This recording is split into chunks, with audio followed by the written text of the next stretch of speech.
ഇന്ന് ഡൂഡുവിന്റെ ഒരു day in my life കണ്ടാലോ.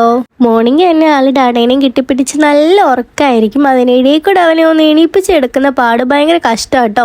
എല്ലാ ദിവസവും മോർണിംഗ് തന്നെ അവനെ ഞാൻ കുളിപ്പിക്കാറൊന്നുമില്ല. അവനും എനിക്കും കംഫർട്ട് ആയിട്ടുള്ള ടൈം നോക്കിയിട്ട് തന്നെയാണ് ഞങ്ങളുടെ കുളിക്കാൻ നിൽക്കുന്നത്. കുളിക്കുന്നതിന് മുന്നേ ചെറിയ മസാജ് ഒക്കെ ചെയ്ത് ഞങ്ങൾ ഇങ്ങനെ അവിടെ കിടക്കുവേ. മസാജ് ചെയ്യുന്നതും കുളിക്കുന്നതും ഒക്കെ വാവയ്ക്ക് ഭയങ്കര ഇഷ്ടമാണ്. കിടന്നു വന്നോളൂ എത്ര നേരം വേണേല്. അങ്ങനെ ഒരു കുളിയൊക്കെ കഴിഞ്ഞ് വന്നാൽ ആൾക്ക് നല്ല ക്ഷീണമായിരിക്കും. പിന്നെ വിശപ്പിലെ വിളി അങ്ങോട്ട് തുടങ്ങും. പിന്നെ കരച്ചിലായി ബഹളമായി. ഇനി എത്രയൊക്കെ വഴക്കായാലും ഞങ്ങൾ മോർണിംഗ് സ്കിൻ കെയർ റൊട്ടീൻ ഒന്നും സ്കിപ്പ് ചെയ്യാറില്ല കേട്ടോ. അവയ്ക്ക് ഞാൻ കരിയോ അല്ലെങ്കിൽ പൗഡറോ ഒന്നും യൂസ് ചെയ്യാറില്ല.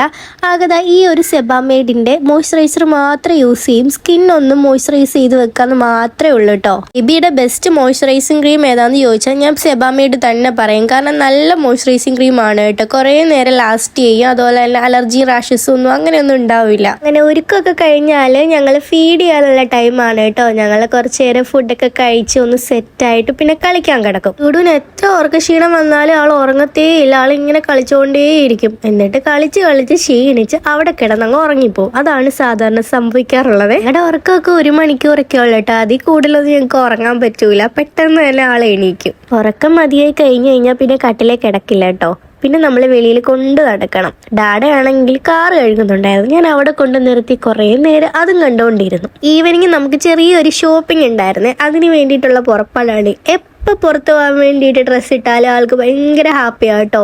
പുറത്തു പോകാൻ ഇത്രയും കൊതിയുള്ളൊരു കുട്ടി ഉണ്ടോ എന്ന് എനിക്കറിയില്ല. കുട്ടിങ്ങിനൊക്കെ പോകുന്ന സമയത്ത് നമ്മുടെ വാവയുടെ വയറൊന്ന് ഫില്ല് ചെയ്തിട്ടായിരിക്കും കൊണ്ടുപോവുക. അവൻ ഓക്കെ ആണെങ്കിൽ ഒരു പ്രശ്നമില്ല, അല്ലെങ്കിൽ നമ്മൾ നന്നായിട്ട് പെടും.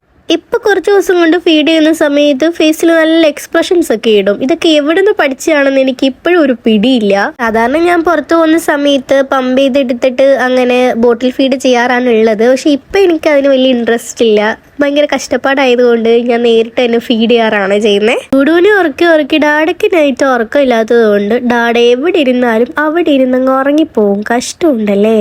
ഔട്ടിംഗ് ഒക്കെ കഴിഞ്ഞ് വന്നപ്പോൾ കുറച്ച് ലേറ്റ് ആയി പോയി. പിന്നെ നമ്മൾ നേരെ കൊണ്ട് കളിക്കാൻ കിടത്തി നമ്മളുടെ പണിയൊക്കെ ചെയ്ത് തീർത്തു. ഡൂഡുവിനെ ഞങ്ങൾ എത്ര നേരത്തെ ഉറങ്ങാൻ കിടത്തിയാലും ആള് 2 മണി കഴിയാണ്ട് ഉറങ്ങാറേ ഇല്ല. ഡെയിലി ഇത് തന്നെയാണ് കേട്ടോ ഇവിടുത്തെ പരിപാടി.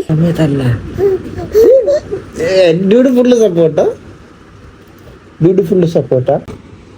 3 മണിയായി. നീ ഉറങ്ങണില്ലേ? നീ ഉറങ്ങൂലേ?